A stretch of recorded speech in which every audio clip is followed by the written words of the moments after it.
this episode of Vista, Parks from Ridge to River, we will visit Palomar Mountain State Park with Ingmar Sorenseene as he talks about the history of the Civilian Conservation Corps' role at the park. We will also take a look at one of the many interpretive programs at Anza-Borrego Desert State Park with Park Interpretive Specialist Regina Reiter.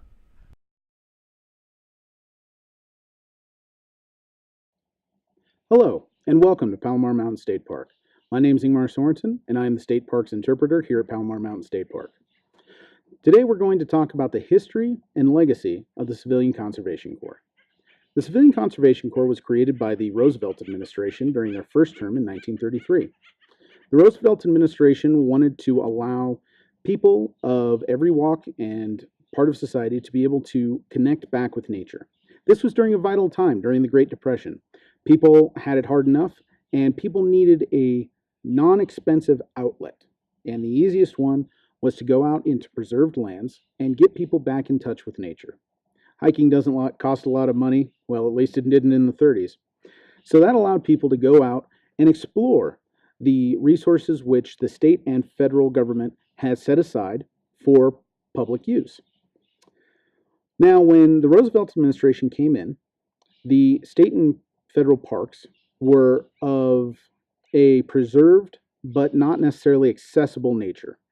So many of these state parks that we now enjoy today were made accessible by the Civilian Conservation Corps, with the simple addition of roads, basic services such as water, camping stoves, campgrounds, picnic benches, and other things. The Civilian Conservation Corps' mark here on Palomar Mountain is a legacy that we will always take very seriously.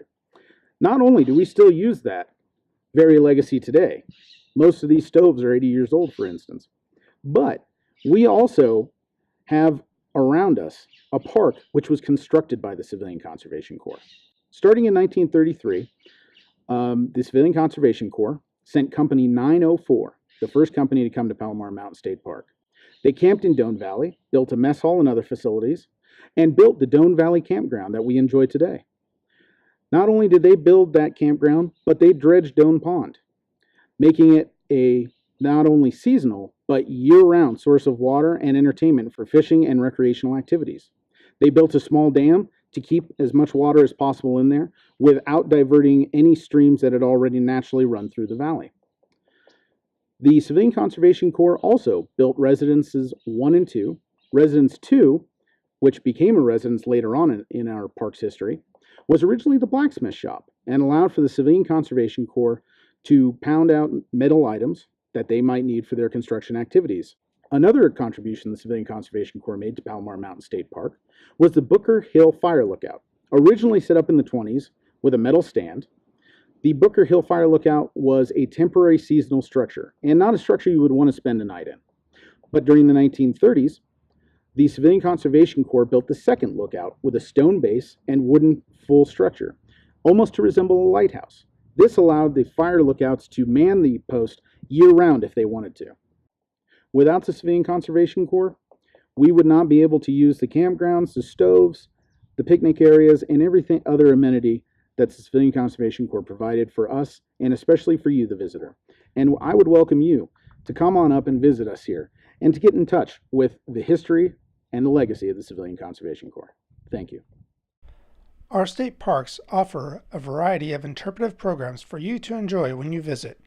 Here is a quick look at one of the programs at Anza-Borrego Desert State Park with Park Interpretive Specialist Regina Reiter as she presents Beaks and Feet.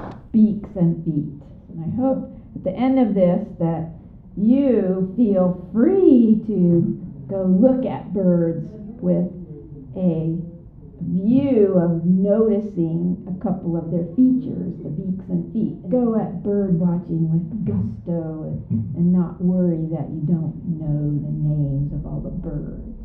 Guarantee that you will see at least 10 birds up close. So what is it that birds have that no other animals have? With these two characteristics, the beaks and the feet, if you'll first zoom in on those, it gives you a whole range of information about the bird. There's so much more to a bird than its name. There is indeed more to birds than just the names. Be sure to check out some of the inspiring interpretive programs when you visit a California state park.